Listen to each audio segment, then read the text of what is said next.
আচ্ছা, কিছু ভবিষ্যৎবাণী আছে যা যেন সময়কে জয় করে ফেলে। হাজার হাজার বছরের পুরনো কথা, কিন্তু সেগুলো আজকের দুনিয়ার সাথে জুড়ে যায়।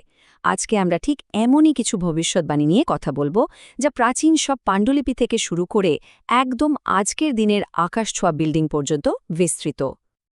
আমাদের এই জার্নিটা শুরু হচ্ছে একটা বেশ অদ্ভুত প্রশ্ন দিয়ে। আচ্ছা ভাবুন তো একবার, কেন একটা পুরো ইহুদি সম্প্রদায় যারা বেশ সমৃদ্ধ ছিল, তারা নিজেদের চেনা জানা জায়গা ছেড়ে আরবের এক কোণায় একটা মরুভূমির মধ্যে এসে বসতি করবে? ব্যাপারটা শুনতে একটু অদ্ভুত লাগছে না? তো এই আপাতদৃষ্টিতে অযৌক্তিক সিদ্ধান্তের পেছনে কারণটা কি ছিল? এটাই আমাদের প্রথম রহস্য। তো এই প্রশ্নের উত্তরটা প্রায় ২,০০০ বছর ধরে একরকম লোকচক্ষুর আড়ালেই ছিল। কোথায় ছিল জানেন? ফিলিস্তিনের কুমরানের কিছু গুহার ভেতরে। প্রায় ৭০ বছর আগে সেখানে কিছু প্রাচীন পাণ্ডুলিপি পাওয়া যায়, যেগুলোকে আমরা ডেড সি স্ক্রোলস নামে চিনি। আর সেখানেই লুকিয়েছিল এই রহস্যের সমাধান। তাহলে চলুন দেখি কি এমন লেখা ছিল সেই ২,০০০ বছরের পুরনো পাণ্ডুলিপিতে। কি এমন সূত্র ছিল যা একটা গোটা জাতিকে তাদের পরিচিত মির ছেড়ে মরুভূমিতে আসতে বাধ্য করেছিল? মদিনার সেই প্রাচীন সূত্রটা এবার একটু খুঁজে দেখা যাক। এই পাণ্ডুলিপিগুলো কতটা পুরনো সেটা বুঝলেই এর গুরুত্বটা বোঝা যাবে। এগুলো লেখা হয়েছিল যীশু খ্রিস্টের জন্মের প্রায় ২৫০ বছর আগে, আর নবী মোহাম্মদের সাল্লাল্লাহু আলাইহি ওয়াসাল্লামের জন্মের তো প্রায় ৮০০ বছর আগে। তার মানে আমরা যে ভবিষ্যৎবাণীর কথা বলছি সেটা খ্রিস্টধর্ম বা ইসলাম ধর্মের থেকেও অনেক বেশি পুরনো। এর শেকড় ইতিহাসের অনেক গভীরে। তো এই স্ক্রোলগুলোর মধ্যে যিশায়া ভাববাদীর বইতে একটা অদ্ভুত লাইন পাওয়া যায়। সেখানে বলা হচ্ছে, কেদারের বসতিগুলো আনন্দ করুক, সেলার লোকেরা আনন্দে গান করুক। এখানে দুটো নাম খুব গুরুত্বপূর্ণ, যা আমাদের রহস্য সমাধানের চাবিকাঠি।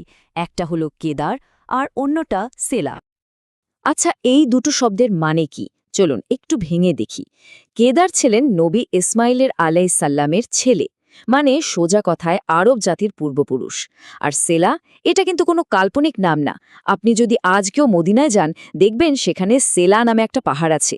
আর সেটা মসজিদে নববী থেকে মাত্র ৫০০ মিটার দূরে, ঠিক সেই জায়গায় যেখানে নবী মোহাম্মদ সাল্লাল্লাহু আলাইহি ওয়াসাল্লাম তার কমিউনিটি গড়ে তুলেছিলেন। তাহলে কি এটাই সে ভবিষ্যৎবাণী যা সে ইহুদি গোষ্ঠীগুলোকে মদিনার দিকে টেনে এনেছিল? বেশ, ডেড সি স্ক্রোলস তো আমাদের মদিনার দিকে একটা বড়সড় ইঙ্গিত দিল। কিন্তু ইসলামে তো আরও একটা পবিত্র স্থান আছে, তাই না? মক্কা। আচ্ছা, অন্য কোনো প্রাচীন ধর্মগ্রন্থে কি মক্কার ব্যাপারে কিছু বলা আছে? চলুন এবার বাক্কা উপত্যকার রহস্যটা একটু দেখি। হিব্রু বাইবেলে সাম সঙ্গীত বা সামজে বাকা নামে একটা উপত্যকার কথা বলা আছে, যেটা একটা তীর্থস্থান। এই ভবিষ্যৎবাণীতে ৩টা ইন্টারেস্টিং ক্লু আছে। ১. উপত্যকার নামটা হলো বাকা। ২. সেখানে একটা ঝর্ণার কথা বলা হয়েছে। আর ৩. বলা হয়েছে তীর্থযাত্রীরা সেখানে শক্তি থেকে শক্তিতে বৃদ্ধি পায়।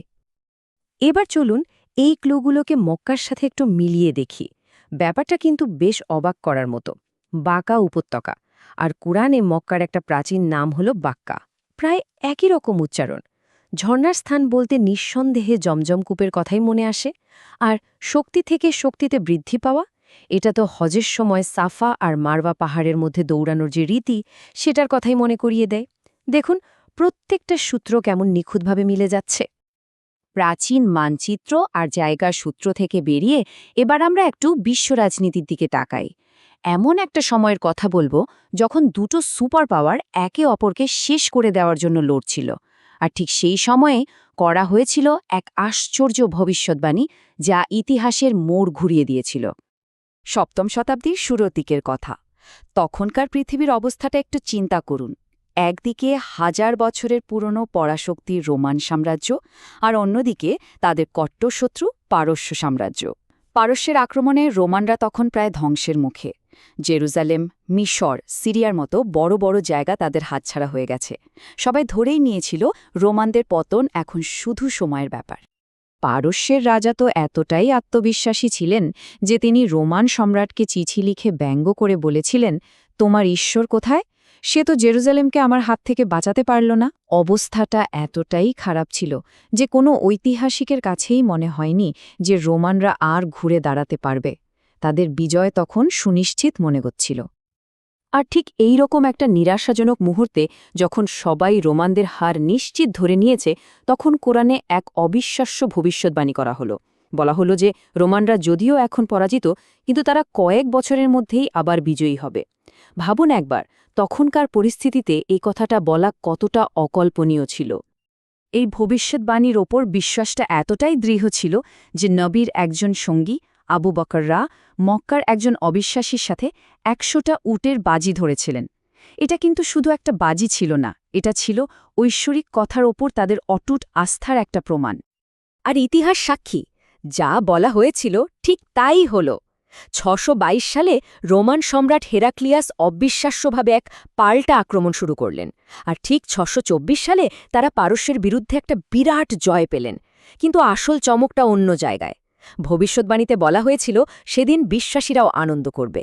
অবাক করার মতো বিষয় হল, যেদিন রোমানরা পারস্যকে হারালো, ঠিক সেই একই দিনে শত শত মাইল দূরে মুসলমানরা বদরের যুদ্ধে তাদের প্রথম বড় জয়টা পেয়েছিল। ভবিষ্যদ্বাণীর দুটো অংশই একই দিনে সত্যি হয়েছিল। তো আমরা প্রাচীন ইতিহাস দেখলাম, বড় বড় সাম্রাজ্যের উত্থান পতন দেখলাম, কিন্তু এমন কোনো ভবিষ্যদ্বাণী কি আছে যা সরাসরি আমাদের আজকের এই ২১ শতকের কথা বলে? চলুন আমাদের শেষ ভবিষ্যদ্বাণীটা দেখা যাক, যেটা আজকের আকাশছোঁয়া বিল্ডিংগুলোর সাথে জড়িত। ইসলামের একটি হাদিসে শেষ সময়ের একটা নিদর্শনের কথা বলা হয়েছে, আর সেটা বেশ অদ্ভুত। বলা হয়েছে এমন একটা সময় আসবে যখন খালি পায়ের গরিব মেষপালকরা উঁচু বিল্ডিং বানানোর প্রতিযোগিতায় নামবে। খেয়াল করে দেখুন, এখানে কিন্তু খুব নির্দিষ্ট করে একটা গোষ্ঠীর কথা বলা হয়েছে, আর তারা কি করবে সেটাও বলে দেওয়া হয়েছে। তো এই ভবিষ্যদ্বাণীটা কিভাবে সত্যি হল তা আমরা ৩টা ধাপে দেখতে পারি। প্রথমত, খালি পায়ের মেষপালক কাদের বলা হয়েছে। ঐতিহাসিকভাবে এটা আরবের বেদুইন যাযাবরদের বোঝায়। দ্বিতীয়ত, পরিবর্তনটা কিভাবে এলো।